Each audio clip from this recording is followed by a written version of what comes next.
Selamat datang di Novel Audioku Channel. Terima kasih sudah mampir di Novel Audioku Channel.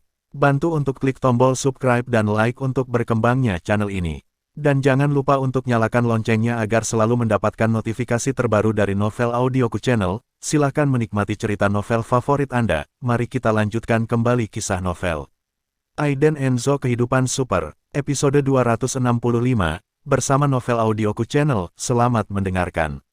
Masih bersama Novel Audioku Channel, mari kita lanjutkan.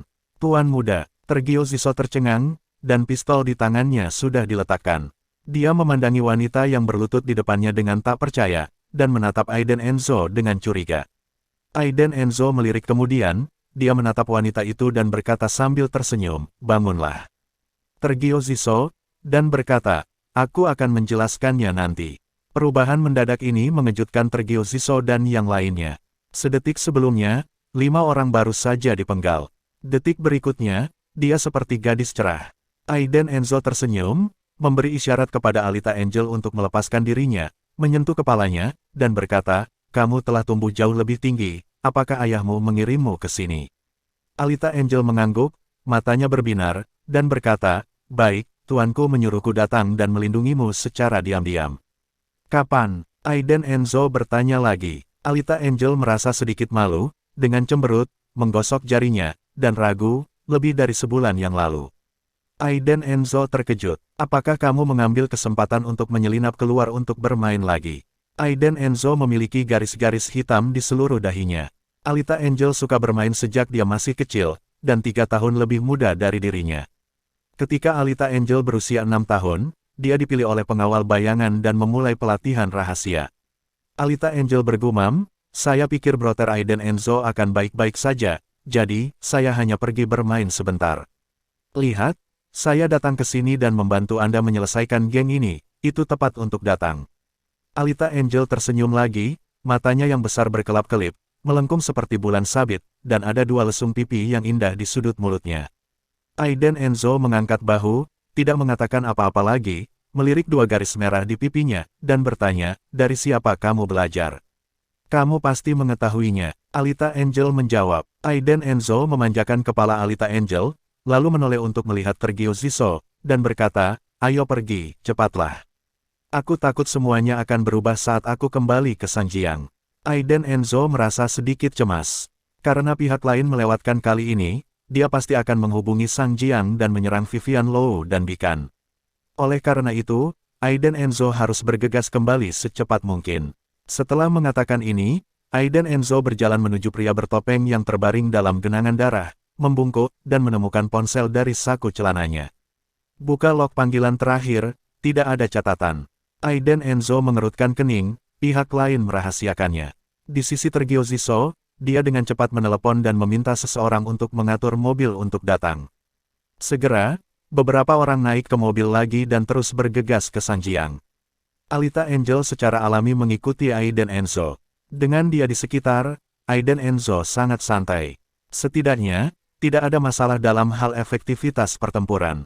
Di dalam mobil, Alita Angel sangat marah ketika dia mendengar bahwa Nyonya Enzo dibawa pergi, menggertakkan giginya dengan kesal, mengeluarkan parang dan belati di tangannya, dan berkata, "Aku akan membunuh mereka dengan tanganku sendiri." Tergio Ziso dan yang lainnya merasakan leher mereka menjadi dingin. Wanita ini berpenampilan bidadari dan sosok iblis, namun ia adalah karakter yang nyata dan kuat. Beraninya Anda membayangkan bahwa gadis yang begitu cantik dan cantik sebenarnya adalah master yang dilatih oleh keluarga Tuan Enzo. Apa sebenarnya yang dilakukan keluarga Tuan Enzo? Tergio Ziso tidak berani bertanya, tetapi dia tahu bahwa latar belakang Tuan Enzo luar biasa. Aiden Enzo sedang duduk di barisan belakang mobil, memegang ponsel yang dia temukan dari pria bertopeng di tangannya. Setelah berpikir sejenak, dia memutar nomornya. Pada saat yang sama, di aula keluarga Vince, kota Luofeng, Brian Vince ada di kantor, dengan cemas menunggu jawaban Lizzie. Sudah lebih dari 2 jam, dan masih belum ada kabar. Mungkinkah? Brian Vince tidak berani memikirkannya. Pengaturan kali ini sempurna, dan Lizzie menyiapkan penyergapan. Selama Aiden Enzo dan Tergio Ziso melewati jalan pegunungan itu, mereka pasti akan mati. Kecuali, prajurit surgawi. Tapi bagaimana itu mungkin? Saat ini, telepon Brian Vince berdering. Dengan wajah penuh kegembiraan, dia menghela nafas lega, terhubung, dan bertanya dengan gugup, bagaimana? Sudah selesai. Brian Vince tercengang, dan bertanya, Lizzie, mengapa suaramu berubah? Dan sekarang, Aiden Enzo, yang telah tiba di Sanjiang, melangkah keluar ketika Tergio Ziso membuka pintu, dan berdiri di depan gedung Bikan.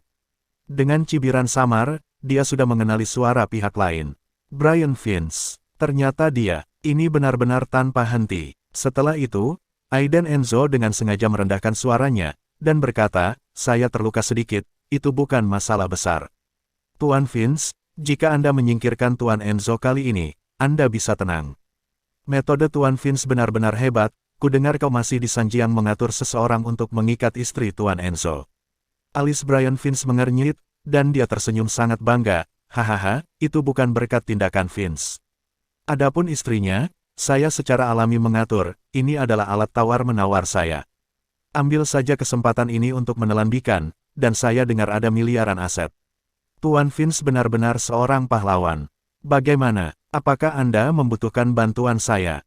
Saya mendengar bahwa ada banyak sisa-sisa Tergio Ziso di Sanjiang. Meskipun saya telah menyelesaikan Tuan Enzo dan Tergio Ziso, begitu berita menyebar, Sanjiang terikat untuk menjadi kacau, dan ketika saatnya tiba, semua kekuatan akan fokus pada kekuasaan Sanjiang, dan Tuan Vince tidak akan bisa mengoperasikannya pada saat itu. Aiden Enzo melanjutkan, dan Zeran Bruce sudah berlari di depannya. Brian Vince terdiam sesaat, dan berkata, baik, Lizzie, biarkan orang-orangmu pergi ke pelabuhan di pinggiran timur Sanjiang, tempat orang-orangku akan menemuimu. Ketika saatnya tiba, kamu bisa menunggu teleponku.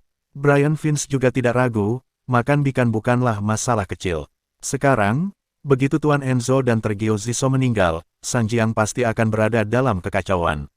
Selain itu, kamar dagang bawah tanah akan segera diadakan, dan ketika berita menyebar, semua orang akan bergabung dengan Sanjiang. Brian Vince harus bersiap terlebih dahulu. Mungkin, kali ini dia bisa mendapatkan sesuatu yang tidak terduga dan memenangkan bagian di Sanjiang. Baik, Tuan Vince, tetap komunikasi, kata Aiden Enzo, dan segera menutup telepon. Pada saat ini, Zeran Bruce sudah bergegas dengan cemas, berlutut di depan Aiden Enzo dengan wajah menyalahkan diri sendiri, dan berkata dengan cemberut, Tuan Enzo, itu adalah kelalaian saya, tolong hukum saya. Aiden Enzo menunduk pada Zeran Bruce, matanya mengandung marah, dia berkata, bawa orang ke pelabuhan di pinggiran timur segera, dan hukum semua setelah Vivian Low keluar. Hadiah dan hukuman ditentukan dengan jelas. Ini adalah sikap Aiden Enzo.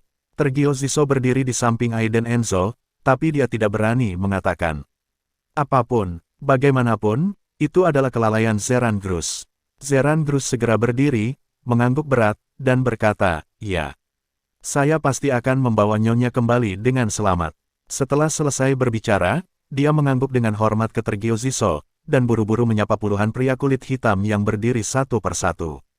Saudara-saudara berjas masuk ke dalam mobil secara serempak dan bergegas ke pelabuhan di pinggiran timur. Sekarang, Tergio Ziso bertanya dengan hormat, Tuan Enzo, bagaimana dengan kami? Tunggu, Aiden Enzo baru saja mengucapkan sepatah kata, matanya tajam, dengan dingin dan niat membunuh. Tergio Ziso bingung dan bertanya, tunggu apa? Tunggu kamar dagang bawah tanah kota Luofeng diadakan. Aiden Enzo berkata dengan tenang, sudah memikirkan rencana.